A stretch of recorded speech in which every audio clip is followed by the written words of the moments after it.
What's up guys? Okay, it's me again, Ma'am Romela Official. So ito na guys, ito na po yung inaantay ko. At gusto pong i-share sa inyo na sa pag-vlogging is meron po talagang pera guys. So ito na, bali dumating na po yung pangalawang sahod ko na. Pero ang i-share ko sa inyo ngayon, yung una at pangalawang sahod. So, hindi nga siya ganon kalaki guys. Pero worth it naman dahil nakikita natin no, na meron po talagang balik yung ating pagsisikap no, pagdating dito sa pag-vlog. So, may nagtatanong kasi sa akin nung nakaraan, no, nung hindi pa ako monetize. No, may nagtatanong sa akin kung ano daw ba, kung anong bangko pwede kunin yung sahod sa pag-vlog. So, tinry ko na, tanong-tanong ako guys, no? So, tumatanggap pala yung BDO Network Bank, no? Tumatanggap pala sila ng sahod galing dito sa YT. So, ito yon. Ito, BDO Network Bank ang tumatanggap guys, ha? Network Bank. Hindi yung yung BDO na main, hindi. Yung Network Bank ng BDO, yun ang tumatanggap ng sahod. So, yun o. Network Bank. Ayan. Yun po ang tumatanggap ng sweldo galing dito sa YT. So, mura lang to guys. Alam nyo ba na 200 pesos lang yung ATM ng Network Bank na BDO. 200 pesos lang. So, yung kanilang requirements is ano lang naman, yung katulad sa akin, ano lang, ID tsaka proof na galing sa YT, yun talagang pumapasok na pera. Kasi ganun sila guys eh. Kahit na nga sa mga Palawan pawn shop, no? Bago ka maghulog ng pera or tinatanong talaga nila kung para saan o di ba may mga ganyan. Kumuha na lang din ako ng passbook kasi yung sahod ko dito sa YT, so ginawa ko siyang savings, no? Para meron din akong konting ipon, no? Okay, dito na tayo sa magkano nga ba ang sahod ko. Okay. Unang sahod ko guys, medyo mababa lang siya, no? Dahil alam naman natin na hindi naman tayo sikat na vlogger, di ba? Pero guys, alam nyo ba na kahit pa paano masaya tayo, no? So, ayan. Kung nakikita nyo, hindi ba kita? Ang una talagang sahod ko guys is 7,500.19 pesos. Yun ang unang sahod ko guys. So, grabe. Sobrang nasasiyahan talaga ako dahil first time, imagine, no? First time kong nakatanggap ng sahod dito sa aking pag-vlog, no? So, kahit na sabihin na alam nyo dito kasi sa amin guys, hindi free yung wifi dito sa amin, no? Hindi free. Naka-data lang kami dito, no? Naka-data lang ako. So, magkano nga ba ang magagastos ko sa load? Buwan-buwan. Laki din. Pero kahit ganun, is masaya pa rin tayo. Dahil habang tumatagal tayo dito pala, no, na nagpa-vlog, tumataas din naman ng konti yung ating sahod. Okay, so magkano nga ba ang pangalawang sahod ko? Nakadalawang sahod na tayo guys. Nakadalawang sahod na ako. So, ang pangalawang sahod ko ay tumaas na konti. So, naging ano na siya, 12,700 yung sahod natin.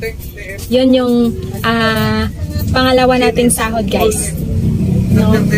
Kaya natutuwa tayo dahil nakikita na natin yung ating pinaghirapan is nagbubunga na siya. Kaya tayong mga gumagawa ng content guys, no? Alam nyo ba na kahit busy ako dito sa store, ay talagang ginagawan ko talaga ng paraan na maipagpatuloy lang ang aking pag-vlog. Dahil may pera pala guys sa pag-vlog. No? So, unti-unti rin tayong makikilala. Hindi man ngayon, talagang mag-aano lang tayo. Tuloy-tuloy lang. Tuloy-tuloy lang tayo guys. Dahil alam naman natin na lahat ng ating pag-tsatsaga sa ganito kahit sa anong bagay ay mayroon talagang nilaga na naghihintay sa atin. So, yun ang palagi kong sinasabi po. So, masaya tayo guys no, na kahit pa paano ay nagkakaroon tayo ng savings, nagkakaroon tayo ng kita sa mga ganito lang, no? Nagbibigay tayo inspirasyon at may balik no, na yung mga biyayang dumarating sa atin guys, no?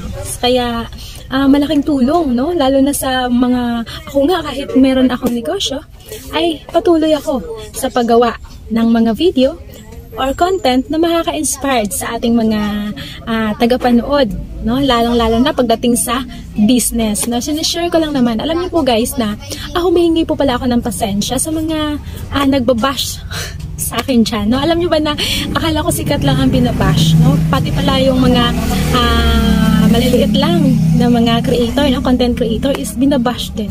Minsan kasi nagkakamali rin tayo, no? Nagkakamali rin ako pagdating, lalo na't hindi ako pure na Tagalog at hindi talaga ako guys Tagalog, no? Ilongga tayo guys, no? Ilongga po tayo, taga Negros po ako.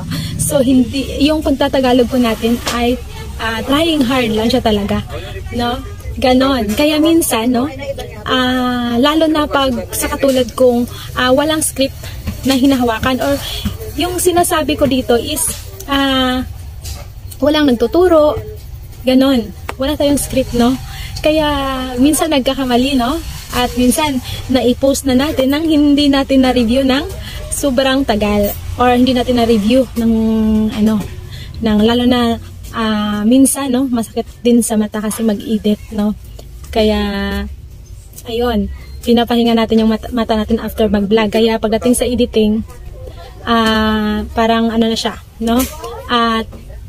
Trying hard lang din yung pag-i-edit ko guys, no? Hindi siya ganon kaganda. Pero kahit ganon ay marami po tayong natutunan pagdating sa pag-YT, no?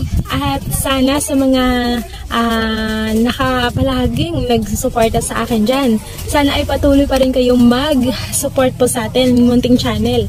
Alam niyo po guys na ang dami kong pangarap pagdating sa sahod ko sa YT, no? Gusto ko rin naman makatulong sa mga nangangailangan ng tulong talaga. So, pero sa ngayon, no, iniipon muna natin yung ating kunting natanggap na blessings, no, at pinapalaki natin para kung ano man ang magiging plano sa huli, no, sana may magandang patutunguhan yung aking pagsisikap din dito sa YT.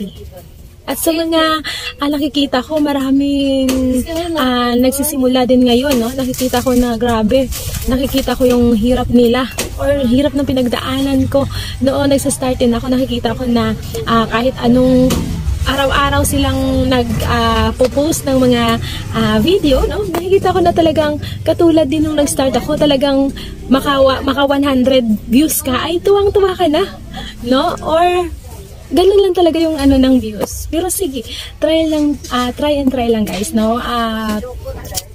Sabi ko nga lahat ng paghihirap mo, lahat ng pagsisikap mo ay talagang may balik yan, no? Basta nasa tama lang yung ginagawa mo.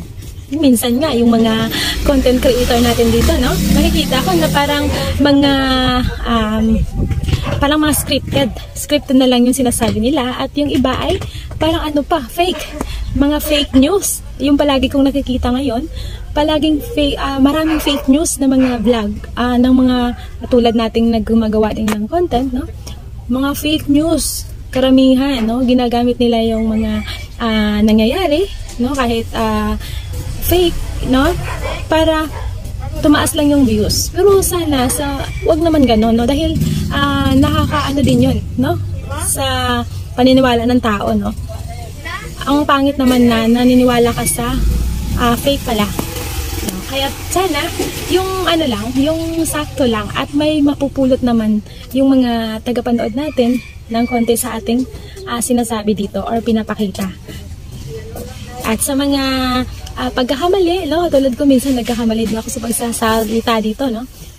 Pero alam nyo ba na lahat ng kino-content ko dito ay galing talaga sa puso ko. Kaso minsan, nagkakamali ako sa dito, no? Nagkakamali tayo minsan, no? Kaya pasensya na po. O nga pala, ma-advise ko lang sa mga katulad ko, content creator na nagsisimula pa lang, mga hindi pa sila money, no? Alam nyo ba na madali lang naman pala makapasa sa mga hinihingi na requirements ni Lolo dito, no? Ang kailangan mo lang makipag-cooperate ka, no? Makipagtulungan ka din sa kapwa mo, kakasimula pa lang, no? Ganon. Na, so, bali, support mo sila at isusupport ka din nila. Ganon. At yung yung video talaga, kailangan mong maggawa ng gawa. O pwede kahit araw-araw kung kaya mo, no? Or every other day, no? Ganon lang kadali pala money. Kaya go lang. Sana may na-inspired ako sa video ito, at sa mga sumusuporta sa akin, thank you so much po. At sa mga hindi pa pala subscribe sa aking channel, please subscribe my channel and hit na rin yung notification bell para updated kayo pag may bago po tayong upload.